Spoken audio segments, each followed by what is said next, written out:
નમસ્કાર મિત્રો, આજે આપણે ધોરણ 9માં ગણિત વિષયના પ્રકરણ 1 સંખ્યા પદ્ધતિ વિશે અભ્યાસ કરીએ. તો સંખ્યા પદ્ધતિ પ્રકરણમાં આપણે મોટાભાગની સંખ્યાઓ વિશે અભ્યાસ કરીશું. તો જુઓ મિત્રો, સૌપ્રથમ પ્રાકૃતિક સંખ્યાઓ. પ્રાકૃતિક સંખ્યાઓને આપણે નેચરલ નંબર કહીએ છીએ. પ્રાકૃતિક સંખ્યાઓને કેપિટલ N દ્વારા દર્શાવીએ છીએ.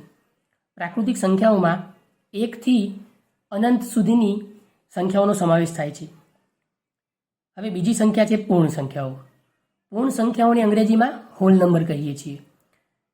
પૂર્ણ સંખ્યાઓને આપણે કેપિટલ W લેટર વડે દર્શાવીએ છીએ. પૂર્ણ સંખ્યાઓમાં 1 થી અનંત સુધીની પ્રાકૃતિક સંખ્યાઓ તો આવી જ જાય છે, પણ વધારાનો 0 પણ આવી જાય છે. મતલબ એમ કહી શકીએ કે પૂર્ણ સંખ્યાઓ 0 થી અનંત સુધીની સંખ્યાઓને પૂર્ણ સંખ્યાઓ કહેવાય. અને પ્રશ્ન આપણને એમ થાય કે પૂર્ણ સંખ્યાઓમાં પ્રાકૃતિક સંખ્યાઓનો સમાવેશ થાય છે. તો મિત્રો જુઓ, 0 થી અનંત સુધીની સંખ્યાઓ પૂર્ણ સંખ્યાઓ છે, અને એમાં 1 થી અનંત સુધીની સંખ્યાઓને આપણે પ્રાકૃતિક સંખ્યાઓ કહીએ છીએ. માટે પૂર્ણ સંખ્યાઓમાં પ્રાકૃતિક સંખ્યાનો સમાવેશ થાય છે. હવે આગળ વધીએ. ત્રીજી સંખ્યાઓ છે પૂર્ણાંક સંખ્યાઓ. પૂર્ણાંક સંખ્યાઓને અંગ્રેજીમાં ઇન્ટીજર્સ કહીએ છીએ. હવે પૂર્ણાંક સંખ્યાઓને કેપિટલ Z લેટર દ્વારા આપણે એને દર્શાવી શકીએ છીએ. પૂર્ણાંક સંખ્યાઓમાં 0, 1 થી અનંત સુધી, -1 થી માઇનસવાળી અનંત સુધીની સંખ્યાઓનો સમાવેશ થાય છે. હવે -1 થી અનંત સુધીની સંખ્યાઓ જે છે તેમને આપણે ઋણ પૂર્ણાંક કહીએ છીએ. +1 થી અનંત સુધીની સંખ્યાઓને ધન પૂર્ણાંક કહીએ છીએ. તો આપણે એમ કહી શકીએ કે પૂર્ણાંક સંખ્યાઓમાં ઋણ પૂર્ણાંક સંખ્યાઓ, 0 અને ધન પૂર્ણાંક સંખ્યાઓ એમ દરેક સંખ્યાઓનો સમાવેશ થાય છે. આપણને પ્રશ્ન થાય કે પૂર્ણાંક સંખ્યાઓમાં પૂર્ણ સંખ્યાઓનો સમાવેશ થાય છે. તો જુઓ મિત્રો, આ બધી જ સંખ્યાઓને આપણે પૂર્ણ સંખ્યાઓ કહીએ છીએ.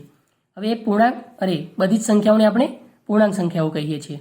હવે એમાં 0 થી અનંત સુધીની સંખ્યાઓ, 0 થી +1, +2 એમ અનંત સુધીની સંખ્યાઓને આપણે પૂર્ણ સંખ્યાઓ કહીએ છીએ. માટે આમ કહી શકીએ આપણે કે પૂર્ણાંક સંખ્યાઓમાં પૂર્ણ સંખ્યાઓનો સમાવેશ થાય છે. એ જ રીતે આપણને એવો પ્રશ્ન થાય કે પૂર્ણાંક સંખ્યાઓમાં પ્રાકૃતિક સંખ્યાઓનો સમાવેશ થાય છે. તો જુઓ મિત્રો, પૂર્ણાંક સંખ્યાઓ એટલે -1 થી અનંત, 0 અને 1 થી અનંત સુધી. તો પ્રાકૃતિક સંખ્યાઓ એટલે શું હતું મિત્રો? તો 1 થી અનંત સુધીની સંખ્યાઓને આપણે પ્રાકૃતિક સંખ્યાઓ કહેતા હતા. તો આ બધી જ પૂર્ણાંક સંખ્યાઓમાં પ્રાકૃતિક સંખ્યાઓનો સમાવેશ પણ થાય છે. હવે આગળ વધીએ. સમ્ય સંખ્યાઓ. સમ્ય સંખ્યાઓ એટલે આપણે અંગ્રેજીમાં તેમને રેશનલ નંબર્સ કહીએ છીએ. સમ્ય સંખ્યાઓને આપણે કેપિટલ R વડે દર્શાવીએ છીએ. સમ્ય સંખ્યાઓ એટલે શું?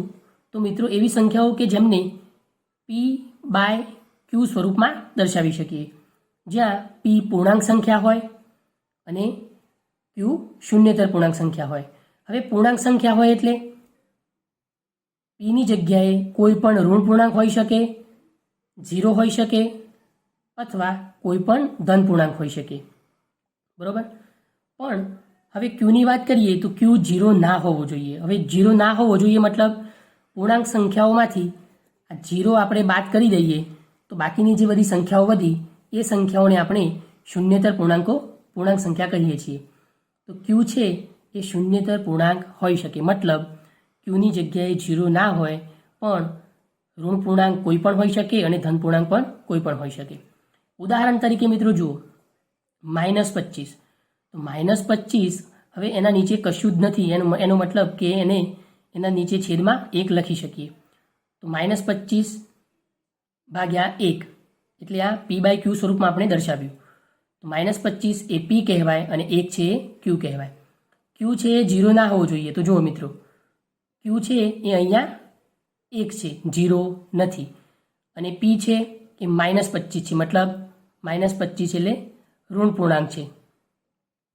આપણે આગળ જોયું હતું એમ P કોઈ પણ ઋણ પૂર્ણાંક હોઈ શકે, 0 હોઈ શકે અને કોઈ પણ ધન પૂર્ણાંક હોઈ શકે. તો એમાંથી -25 એ કોઈ ઋણ પૂર્ણાંક સંખ્યા છે. માટે આ સંખ્યાને આપણે સમ્ય સંખ્યા કહી શકીએ. કેમ કે એને પી બાય ક્યુ સ્વરૂપમાં રજૂ કરી શકીએ છીએ અને ક્યુ અહીંયા 0 નથી. હવે આગળ જોઈએ તો સમાન સમય સંખ્યાઓ. સમાન સમય સંખ્યાઓને આપણે અંગ્રેજીમાં ઇક્વિવેલેન્ટ રેશનલ નંબર્સ કહીએ છીએ.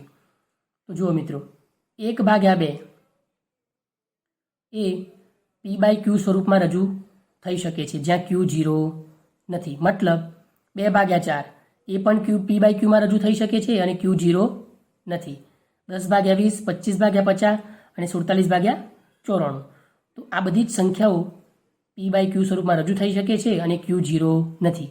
માટે આ બધી સંખ્યાઓને સમય સંખ્યાઓ તો કહેવાય, પણ સમાન સમય સંખ્યા કેમ કહેવાય? તો જુઓ મિત્રો, 1/2. હવે 2 વડે આ 4ને ઉડાડીએ, 2 2 4, તો ઉપર 1 વધ્યા એટલે 1/2 એટલે 2/4નો જવાબ પણ શું આવે છે? આગળ જતા 1/2 જ આવે છે. 1/2 તો 1/2 આ જો 10/20માં 0 ઉડાડી દીધું તો 1/2 પણ આના જેટલો જવાબ આવ્યો. 25 × 2 = 50, 47 × 2 = 94. તો દરેક સંખ્યાઓને સોલ્વ કરતાં આપણને જવાબ 1/2 જ મળે છે. મતલબ દરેક સંખ્યાઓનું અતિ સંક્ષિપ્ત સ્વરૂપ મેળવતા આપણને 1/2 મળે છે. માટે આ દરેક સંખ્યાઓને સમાન સમય સંખ્યાઓ કહેવાય. હવે જોઈએ મિત્રો આગળ, પરસ્પર અવિભાજ્ય સંખ્યાઓ. પરસ્પર અવિભાજ્ય સંખ્યાઓ. તો પરસ્પર અવિભાજ્ય સંખ્યાઓને આપણે કો પ્રાઇમ નંબર કહીએ છીએ. પરસ્પર અવિભાજ્ય સંખ્યાઓ એટલે શું? તો એક સિવાય બીજો કોઈ સામાન્ય અવયવ ન હોય. મિત્રો જુઓ, જેમ કે અહીંયા 3 છે તો 3ના અવયવ કયા કયા થાય? તો આ રીતે આપણે અવયવ કાઢી શકીએ. 3ને પહેલાં 1થી ભાગવાનો પ્રયત્ન કરો તો 1 3 3, 3માંથી 3 જાય તો 0. તો અહીંયા નિશેષ ભાગી શકાયું. આપણે 1થી 3ને નિશેષ ભાગી શકીએ છીએ, માટે 1 એનો 3નો અવયવ ગણાય. એ જ રીતે 3ને 2 વડે ભાગી જુઓ, 2 1 2, 3માંથી 2 જાય તો 1. અહીંયા આપણે 3ને 2 વડે નિશેષ ભાગી શકતા નથી, માટે 2 એ 3નો અવયવ ગણાય નહીં. 3ને 3 વડે ભાગી જુઓ, 3 1 3, 3માંથી 3 જાય તો 0. તો 3 વડે 3ને નિશેષ ભાગી શકાય છે, માટે 3 પણ અવયવ છે. એ જ રીતે 5ના અવયવ 1 અને 5. તો 3ના અવયવમાં 1 અને 3 અને 5ના અવયવમાં 1 અને 5 હોય છે. હવે પરસ્પર અવિભાજ્ય સંખ્યાઓ એટલે શું?